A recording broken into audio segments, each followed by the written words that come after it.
Welcome back to Careers at the End of the World. I'm your host, Jenn Walker Wall.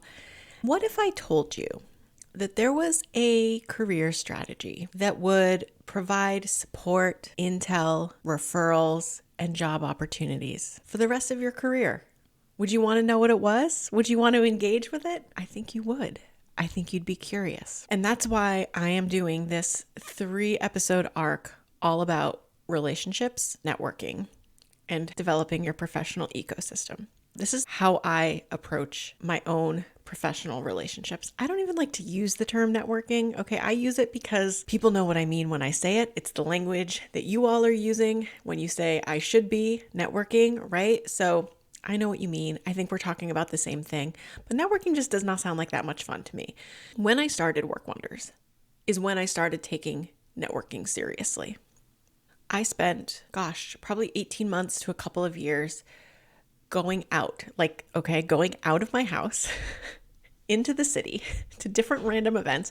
I'm laughing because I never leave my house now. I work from home, but I used to go out. I would go to 1 or 2 events a week after work. I would go and I would talk to strangers. I mean, I really spent a couple of years trying to figure out what I was supposed to be doing because I knew I was supposed to be networking, right? And so it took me a bit, but I eventually figured out exactly what worked for me and what didn't work for me, where I got the most bang for my buck, literally and figuratively, what didn't, what was a lost time, lost money, all of that. And I really came to see this as an ecosystem, a professional ecosystem. And over the next couple weeks, I want to walk you through both the high level strategy of what this looks like from conceptualization to execution, and even just some tips for making it work better for you, okay, to ease your way into this. For about 2 years, I regularly went to events.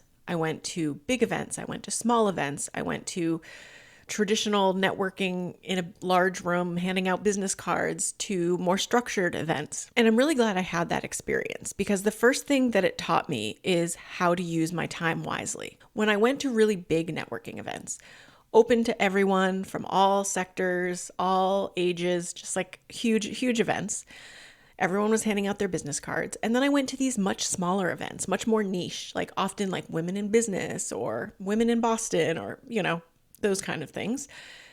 And what I found for myself is that the smaller, the better. I actually met more people, more aligned people, and more easily developed organic relationships with people I met at smaller events. Maybe a little counterintuitive. It makes perfectly good sense as I look at it retrospectively. But going to big events where everyone was there was a good opportunity to talk to a lot of different people, but it was just too big of a group and too difficult to really meet people who shared my interests, who were working in fields that I was interested in, who I had something sort of naturally able to discuss or connect around. I ended up talking to a lot of guys selling insurance or selling houses, and I was not in the market for either. So, the smaller and more niched, the better. Eventually, I found a handful of groups that I would participate in primarily. So I didn't keep going to large networking events where just a bunch of random people were showing up, but instead I found smaller, more niche organizations and events where I could show up consistently. I would see familiar faces, I would see new faces, I'd be able to continue having conversations with people. So that sort of trajectory, I think of it as a funnel. There's a top of the funnel period where you just have to do all the things, try all the things, and then you whittle your way down to something that is actually enjoyable and manageable and useful to you. So I want to kind of walk you through my thinking as I was navigating this. Okay, so I'm taking you back many, many years. Now I still use these practices and principles, but they're more second nature to me now. So I don't really think about doing them. It's muscle memory. So the first thing I want to ask you to do, this is going to seem kind of silly, but this is a thought exercise. I need you to create space for professional relationships and conversations amongst your other relationships. Okay. And I feel one of the things I hear so often from people is oh, I haven't talked to that person in a long time, or I never followed up with that person, or we talked once and now I don't know what to do. We need to create some space to have professional relationships. So I want you to think about people you consider acquaintances, okay? But that you like, okay? You genuinely like, they're not in your closest circle of friends. They're not people you see every day. They're not coworkers that you interact with every single day. They're acquaintances, okay? We need to put professional relationships in sort of the same realm where we don't have these expectations that we put on ourselves to constantly be in touch, to, maintain these relationships like we would a close friendship, but rather that there is space to some of these relationships, and that's okay, and that's normal, and it doesn't mean that we can't come back together for good conversation or good opportunities. One of the problems that people have is that they don't give themselves permission to have professional relationships that are somewhat distanced, that are not a close personal relationship. People feel guilty for not following up sooner or staying in touch. Now, if you're looking for friends, that's one thing, okay? This is not about that. But if you're looking for professional colleagues outside of your current day job, if you're looking to stay in touch with former colleagues, there's going to be some distance in a lot of these relationships. And I want to say that is okay. One of my favorite things about professional relationships is that they have this space, right? Like we can reach out and initiate contact even when there hasn't been contact in weeks or months, or maybe even years. That's totally possible, okay? So you need to make space in your mind and in your life to maintain these sorts of loose connections, okay, or looser connections. I have some people I'd consider in my professional ecosystem that I see every month. I have some that I talk to every couple of years, okay? So all of that is fine. All of that is fine. For people who feel guilty or overwhelmed, like I want to invite you to like make this space in your life for these people and this kind of work, because it doesn't often exist in like a close relationship structure. And there's no reason to feel guilty. We're not obligated to be close friends with everyone in our professional ecosystem. Although my hope is that you actually do enjoy these people, because I think that makes this process a lot easier. So for me, what this often looked like is I would go to these events month after month and I would see the same people over and over again. And we didn't have much of a relationship outside of these events, with the exception of like we followed each other on Instagram. So I do think social media is like a very useful tool here to stay connected to people. If you're seeing them in person or online, if you're seeing them, whatever version you're seeing them in, and you want to stay in touch between events or interactions, like being on LinkedIn or some other social media site, it really doesn't matter which one, so that you can stay engaged is a great idea. I'll talk more about that next week, but more or less, what we want you to do is make space and give yourself permission to maintain relationships that are a bit at a distance. The other thing I'd like to invite you to do, starting today, is to make the commitment to take people, relationships, conversations, all of that seriously, whether you're job searching now or not. Make the commitment to be invested in the people around you, in the people in your field, in the people in your city. When you commit to this work and you just show up, and you maybe have some great conversations, and maybe you have some, bananas conversation. You're like, there's no chemistry here. You want to commit to the practice. When you're getting started, committing to the practice is important, because you're not going to find your people unless you do some like real searching first. Like I always tell people, you're going to go to things and be like, this was a waste of time. You're going to go to things and not meet people that you have like an organic, authentic connection with, and that's okay. So you need to make the commitment so that you can find your people sooner. But you also need to make the commitment so that when you do have asks, when you do have needs, you feel comfortable having conversations with people about them. And wherever you're at right now, maybe you don't need a lot. Maybe you don't have any questions or any concerns. You can make yourself available for these kind of conversations. Or think about where you'd like to be in a year or two and put yourself in groups and events and opportunities where you can be around people on a similar trajectory or who've already been in those roles, right? The thing about having a professional ecosystem is that it's there whether you need a job or not. And the degree to which you pour into people, organizations, relationships, conversations, or not, will show up 6 months, a year, 18 months from now. The work you're doing now will pay off in the future. And if you're doing very little now, then you're going to have a lot of work to do in the months ahead. So making that commitment to show up, to be engaged, to meet people, even when you may not need to, is going to make this a lot easier. It's going to make it a lot easier when you do, because some of that work will be done and some of those relationships will be forged. It's really important for you to figure out who you'd like to meet and why. What is the goal of networking for you? Now, for me, I was trying to find clients and referral partners. So I knew what I was doing. I was letting people know that Work Wonders existed. I was meeting other coaches, therapists, like other service providers, and sharing my work with them. And that was really like very instrumental. You might think like you'd like to meet clients primarily, but I actually found it like most fruitful for meeting peers and colleagues and referral sources. Exactly for that reason. I could meet one person who might be a client like one time, or I could meet a referral partner who might send me clients for years at a time. So for me, the goal of networking shifted from meet potential clients to meet potential referral partners. And if I happen to meet clients, great. And I often did. Many of you listening, I probably met at an event, a workshop, something like that. But I really did that work to become visible in front of people who would refer clients to me regularly. I don't know if I've said this before on this podcast, but like my most frequent referral partners are other career coaches who do not work as hands-on as I do in the job search space, and therapists. So I love to go where those people are because that's good for me in the long term. So for me, I look for events, honestly, where I can meet a lot of referral partners. Now, of course, I do a lot of like workshops and partnerships with other groups, and that puts me in front of clients, which is also great.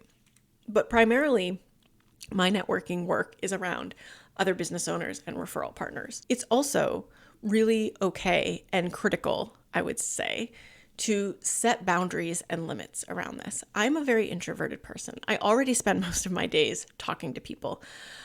One limit I have is like, I don't take too many networking calls with active job seekers who probably should be clients or on my mailing list.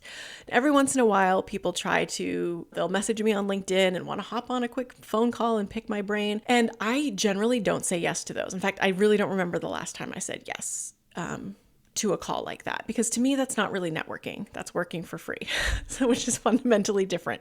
And I don't really feel comfortable doing that, especially when people are paying me to do it. So I tend to say no to people who want to quote unquote network with me so that I can help them with their job search for free. But when another career coach reaches out and says, hey, I saw your webinar and it was really great and I'd love to chat, like, are you open to it?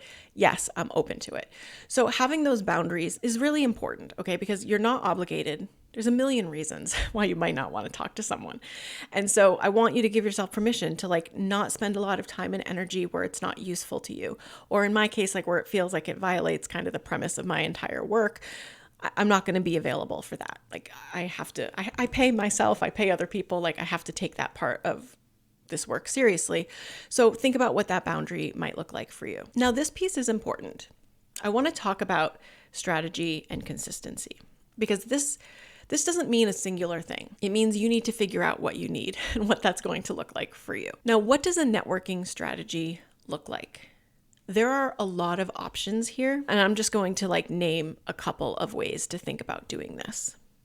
In the last few months, when we've had some people in some areas of the market have very few job postings to choose from, we have operationalized a very networking forward approach to the job search, which often looks like, you know, having X number of conversations in Y number of days with people in your target field as a way to meet new people, put yourself in front of other people, reconnect in some cases, and be top of mind should jobs come, you know, further on down the line. For people who are actively job searching, especially people who are actively job searching between jobs, who don't have a ton of jobs to actually choose from, which isn't everyone, so you know, don't hear that and panic. It is some people in some specific areas. Then having a very proactive ecosystem cultivation process is a good thing, because it allows you to expand your network, to learn a lot,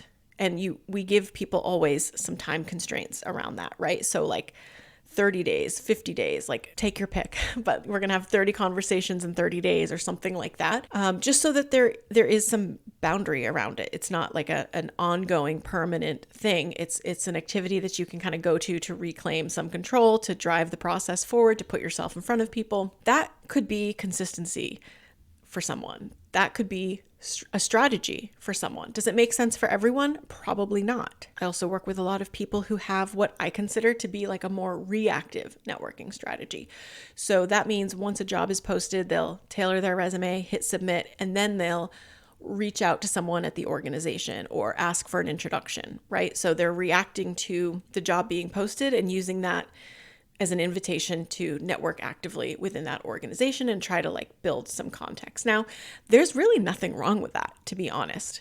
There's nothing, like when I say proactive versus reactive, there's no judgment attached to that. Like one is a much more like heavy lift, I think, to do something, and one is a lighter lift. You're speaking to fewer people for sure. And there's like a spectrum here, right? Like you can imagine doing some proactive networking with some reactive networking, and that could be fine too. How people end up doing this work really depends on a few things. Their goals, the volume of jobs in their area, whether or not they're in some kind of transition or trying to make a change, what their current network looks like, how much of a hurry they're in their job search, how much time they want to take. People join, we work with people who like want a new job yesterday as much as I work with people who like are taking their sweet time, so sometimes people will do a lot of this up front at once, and sometimes people will sprinkle it over a period of weeks and months. So there isn't really a wrong way to do this. If I were starting my business over, let me tell you what I would do. Let me save you some time. I would do like the 30 conversations in 50 days. And I would try to find 30 people who are either ideal clients, peers, colleagues, like people who might be people doing very similar things, and have as many conversations with those people as I possibly can in like 50 days and see what you learn. Follow up. For me, this work is very organic and much less intentional, okay, at this point, because I've just been doing it for so long. I have a lot of these relationships and they're working for me.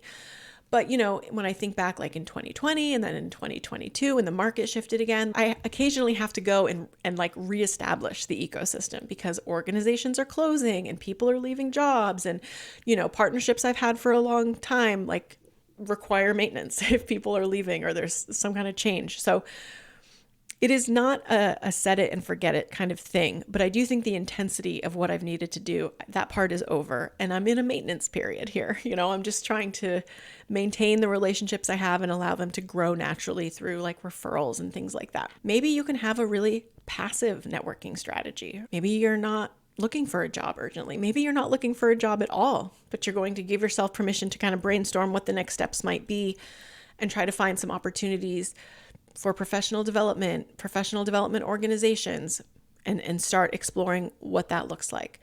So when it comes to consistency and strategy, there is no like one size fits all answer. It's based on you and your needs and your capacity. So to recap here, we want to make space for professional relationships in our ecosystem to exist in what is probably a more distant style of relationship than we're used to. And to assume here that distance doesn't equate to forgetting about or minimizing or not being important or not being places where we can expect to receive and contribute, but rather like reflective of the trust and mutual investment that y'all have in each other. You want to commit to doing this work somewhat regularly. Okay, so whatever that looks like to you, you want to commit to doing this, whether you're job searching or not. After your job search, you want to show up for people, and you want to think about who you want to show up for. What does that look like for you? You get to choose, and you might need to explore a little bit in order to come to like a good strategic decision for yourself. You also want to get clear on who you want to meet. Who would be useful? What do you want to learn? That's going to help you pick the right groups, assess the right opportunities. It's pretty critical prep work. And you need to also decide like what your strategy is going to be given who you are, your resources, your capacity, your timeline, and your goals. It's also okay to decline conversations or interactions if people make you feel uncomfortable. There's no chemistry happening, okay? Like if it's not a fit, it's not a fit. If it pushes your boundaries in a way that doesn't feel quite right, like you can walk away. So there's an element of this for everyone, if you're just kind of getting started, that is very exploratory. You just want to keep that in mind. Now, next week, I want to dial in on some particular tactics, easy ways to get started in this kind of work, the benefits and challenges of proactive versus reactive networking, how and when to follow up with people is very important. That comes up so much in our job search community. When, how, is it okay if I follow up? All of that. I'm going to talk about that next week. If you have any questions that you'd like me to address, make sure you send me a DM on Instagram. You can find me on LinkedIn. You can hit reply to any of our Careers at the End of the World emails. And of course, don't forget, you can join in this month on our free LinkedIn group for Work Wonders alum and email subscribers. That link, that invitation is going to be in our email all December long. So make sure you check that out. And if you're a private client, feel free to email me. If you'd like me to just add you to the group and send you an invite, I can do that. As always, thank you so much for listening. I'm looking forward to wrapping up this conversation next week. Have a good one.